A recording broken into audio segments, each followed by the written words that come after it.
All right, we are doing the spider train homework. This is homework 3 or homework C or something like that. So we have the spider dragging its meals up this wall. We need to draw some free body diagrams. So I'm actually going to start with this free body diagram for the 3 kilogram mass first, just because it's a little bit easier for me. And I know that it has two forces acting on it. It's going to have a force of gravity acting downwards, and it's going to have F3 pulling on it upwards. The other thing that I know is that it's going at a constant speed. So constant speed means that its acceleration is going to be equal to 0. So I'm going to kind of pull all this information together to try and give myself a nice free body diagram. And I'm going to start by drawing my force of gravity 3 units long. So there's my force of gravity. It's 3 units long. I'm going to call this one M3G, just so we know that that's the 3 kilogram mass. It's the force for. And then since its acceleration is equal to 0, I know that it has an upwards force. That upwards force is F3. And I know it has to be also 3 units long because we need to have just as much force going up as going down. That's what's keeping it at the constant speed with no acceleration. Cool, so that one wasn't too hard. Now let's go to the next one. This is the 2 kilogram mass, this guy right here. And that guy's going to have the force of gravity going down, but it's also going to have F3 pulling it down because there's that 3 kilogram mass dragging the 2 kilogram mass backwards, and it has the 2 kilogram mass, or the force 2 pulling it upwards. So let's start throwing in the forces that I know exist first. My first one is this vector that's 2 units long. This is M2G. I'm making this one 2 long where the other one was 3 long because I know that's kind of how the ratio of forces of gravity should work. And I'm banking on the fact that there's a reason why there's the boxes the size that they are is to make my life easier. It turns out I'm right. Then I also have to put in force 3. Force 3 right here is an upwards force on the 3 kilogram meal, but it's a downward force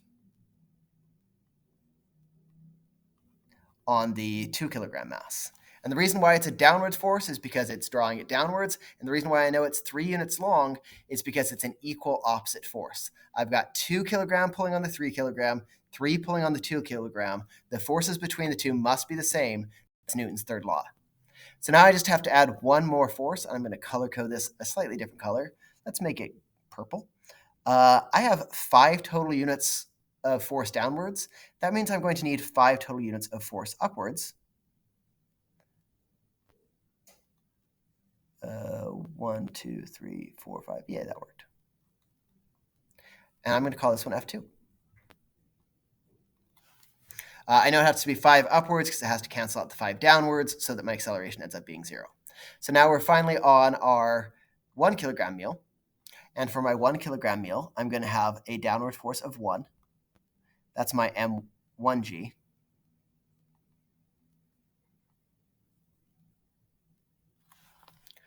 Then I'm going to have a downwards force of 5, because that's the force of tension 2 that's pulling downwards on it. So 1, 2, 3, 4, 5.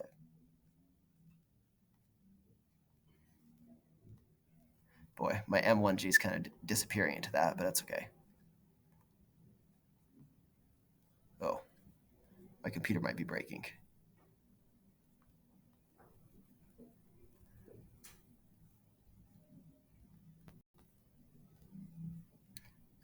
Yeah, that's F2. And then finally, my last force, I need the F1 upwards force. And since I have 1 and then another 5 down, I need 6 up. 1, 2, 3, 4, 5, 6. I think that's right. If you're watching the video and you count those out and I'm off by 1, know that what I'm saying is more important than what I'm drawing. So there's my F1G. Great. So now I can write my force equations.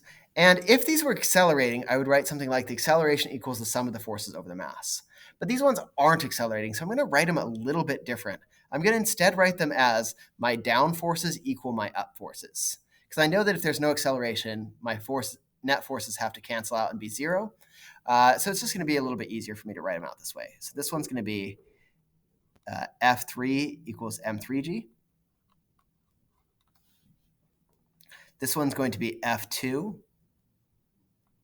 That's my only upwards force. is equal to F3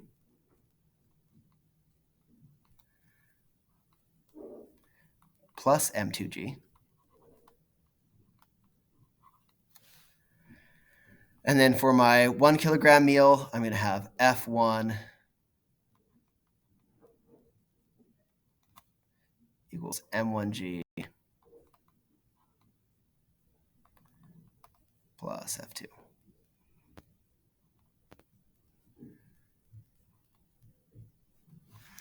All right, that's how I would do the first one. Now let's go on to the next set of free body diagrams. These free body diagrams, I'm going to go slightly faster on. So I've got this object here is the 1 kilogram, 2 kilogram, 3 kilogram system, which means there I have a total of 6 kilograms down. So 1, 2, 3, 4, 5, 6. There's my M6G. And then I must have 6 upwards, 1, 2, 3, 4, 5, 6, which is the F1 force that's pulling them upwards. And you'll notice that my F1 ended up being the same as in the last problem. For the 2 kilogram and 1 kilogram system, so that's just these two here, I have force 1 pulling up, force 3 pulling down, and then a total of 3 kilograms down. So let's do the 3 kilograms down. 1, 2, 3.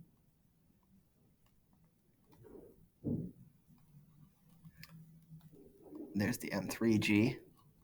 That's not actually the 3 kilogram mass, but it's the combined mass of those two. Then I need, let's see, I still have F1 up, and we've already solved for that a couple times. We know it should be 6 units long, so let's just do that real fast. 2, 3. I think that's the same length. But now I have a problem. I have 6 going up, 3 going down, which now lets me know what my F3 should be. It should be 3 down. There's the bell. Yeah, there's my F3. And if you go back to the last page, F3 was 3 units long. And then finally, I have my last one. This is the 2 kilogram and 3 kilogram system. So that's going to be 5 units down. 1, 2, 3, 4, 5 down.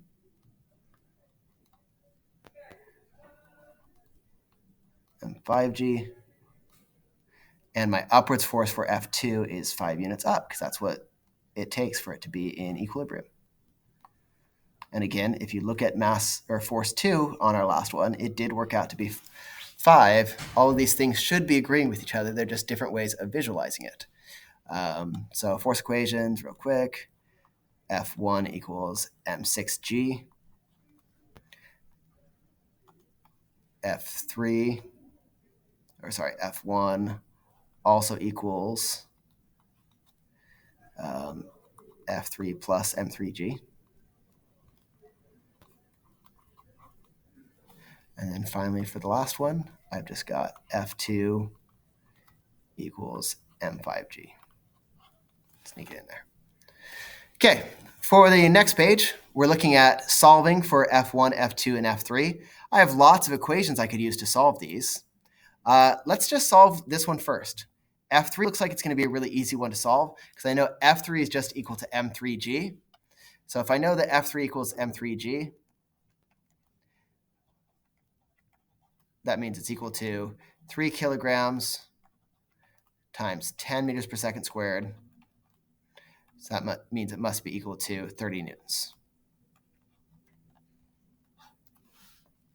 Now what I could do here is, now that I know that this is 30, I could pop over here and say that this is 30, and since I know that this is going to end up being 20, I could solve for this one.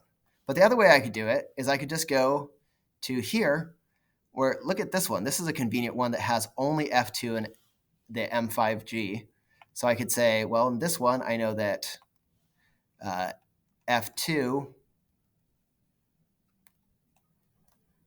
is equal to M5G, which works out to be 50 newtons. So that's kind of nice, because it's just like only one step.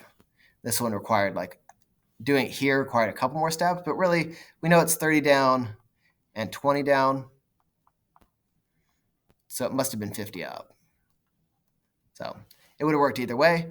And then finally for F1, I'm going to use this one. Again, I could use one of the ones from the first couple free body diagrams, but this just has 2, and it says F1 is equal to M6G. There's the bell again. So F1 equals 60 newtons. If you go through all of our problems, you'll see that that's consistent with our findings from the other problems. So there we go. We just did number 3 pretty quickly. Then we're going to question number 11. And in question number 11, without referencing any math numbers, explain why F1 is the greatest tension and F3 is the smallest tension, even though F3 is connected to the greatest mass. And you can really see it right here. F1 is only directly connected to the 1 kilogram mass, but it also has to hold the 2 and the 3 kilogram mass. So F1 is supporting all masses.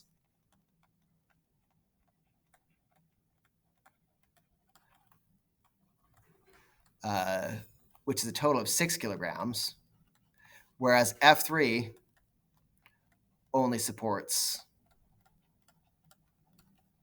the 3 kilogram mass. So yes, it is connected to the greatest mass, but underneath that mass is nothing else. So if this string's going to break, it's going to break up here because that's where we have the greatest force hanging off of it. So there you go. That's how you do it without doing any real math. Thank you for watching. Hope this all helped you guys out. I know people were confused on it a little bit, but there you go. Come see me if you need any extra help. And thank you for watching. I get all of my money from this ad revenue, so I really count on it. Go ahead and like and subscribe, blah, blah, blah.